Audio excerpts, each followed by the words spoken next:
ফিরআউন ধ্বংস হয়ে যাবে, এটা তিনি আগেই স্বপ্ন দেখেছিলেন। একদিন ফিরআউন স্বপ্নে দেখলেন একটি আগুনের স্তম্ভ এসে মিশরের ঘরবাড়ি পেশাব ফিরআউনের জ্বালিয়ে পুড়ে দিয়েছে। কিন্তু বনী ইসরায়েলদের কিছুই হচ্ছে না। এই স্বপ্ন দেখে ফিরআউনের ভয়ে ঘুম ভেঙে যায়।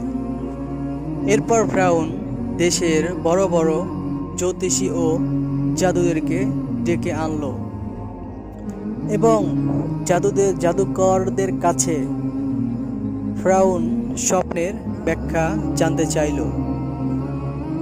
তখন জ্যোতিষী ও জাদুকররা বলল, অতি দ্রুতর মধ্যে বনী ইসরায়েলদের মধ্যে একটি পুত্র সন্তান জন্ম নেবে এবং তার হাতে মিশরবাসীদের ধ্বংস নেমে আসবে আর ফিরআউনের পতন ঘটবে।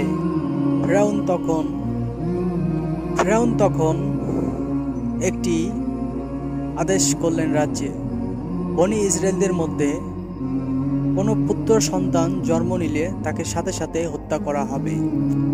সেনাপরি সবাইকে আদেশ করলেন, যেই কথা সেই কাজ।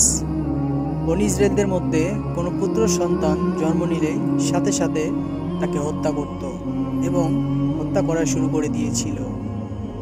সেই সময়টা এতটা ভয়ঙ্কর ছিল যে কোনো মহিলা গর্ভবতী হলে ভয়ে আতঙ্ক থাকত এবং সেই হত্যাকালীন সময় জন্ম হয় হযরত মুসা আলাইহিস সালাম।